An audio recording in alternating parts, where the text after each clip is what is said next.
Good evening, everybody. Today's topic of Forward Talk is still accountability. Uh, there has been some things that has happened in the news. Um, One I want to talk about is there was a young lady who was a substitute teacher that allowed the students to fight in her class, and they say that she orchestrated it and told them she didn't want to have any records of it. From behind the scene, and I get it. I get why the young lady did it. From behind the scene, I was told that the young lady said, hey, they're going to fight anyway. Let me go ahead and just let them fight in here and get it over with. And once they fight, they're going to go to the office and nothing is going to happen. Those kids will be back in the classroom within 10 to 15 minutes with no consequences. So I understand her. Was she wrong? Yeah, she was wrong. But maybe these administrators and top people would look at things a little bit more different. Maybe some consequences would come after that. Like I say, she was wrong. But I understand her. She felt like nothing was going to be done anyway, so she might as well let them have a fight. Interesting, right? Maybe I can get some of you guys' thoughts on that. What do you guys thought on that, on her allowing them to fight? Was she wrong or was it okay? It was wrong, but I understand what she was doing. She was trying to get somebody's attention, and she's gotten the world's attention. Another issue that we're having, because no one is being held accountable, is these students keep bucking up to the teachers. These students want to keep putting their hands on the teachers. Nothing is being done. The average teacher are not going to allow a student to put their hands on them. In the next couple of years, we already have a shortage of teachers. The next couple of years, we're going to have even more shortage of teachers because teachers feel like no one is supporting them. No one has their back. There's always an excuse why the student is doing what he does.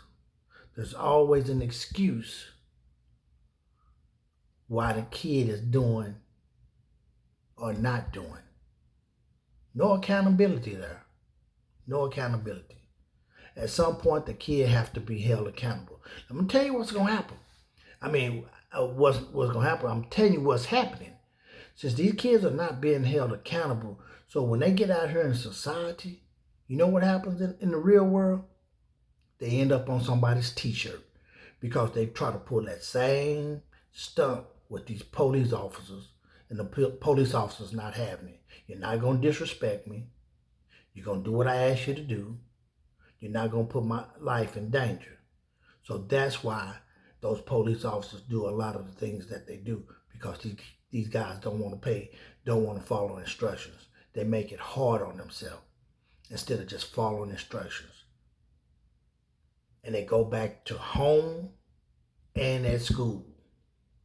Home, you need to be held accountable. School, you need to be held accountable. So these kids that keep putting their hands on these teachers and nothing is done to the student, but something happens to the teachers, you're dead wrong, man. You're dead wrong. I was watching a video the other day where it was a young lady wanted her phone back. She went to hit the sub blocked it. But if you look at that news chat, that video real closely, the lady had a landline phone in her hand. I don't know if she was going to call the parent or if she was calling somebody to the main office to come help support her. By that time, the young lady swung at her. She blocked it. The young lady grabbed her by her hair, and that's how they ended up on the floor. When she grabbed her by her hair, They fail forward. So what kind of support is the teacher going to get? I know she's getting some backlash. She's getting some support. But for those that's giving her backlash, take a look at yourself. Take a look at your kid and see what they're doing. You probably supporting the wrong that your kid does. Like I say, in the next couple of years, the teacher shortage is going to be even more shorter because somebody has to have the teachers back. Somebody has to support the teachers. Teachers are scared to go to work because they're scared they're going to lose their livelihood because of these kids bucking up, putting their hands on them. So I want to get you guys' thought. You can leave a comment down there in the comment section. Let me know what your thoughts are. Should teachers have protection or shouldn't? Now, the one thing I got to say about that school district, I'm in agreement with that school district and their superintendent. The policy. The policy says the kid has his phone out, teacher can take it. Policy says if the teacher feels that their life is in danger, they're allowed to defend themselves until the danger is no longer a problem, or they feel like they're no longer in danger. If other school districts adopt that policy and enforce that policy, a lot of these kids will keep their hands to themselves. It won't be no bucking because they know once they see that those teachers can protect themselves, and there's going to be consequences for you getting in that teacher's face or putting your hands on them,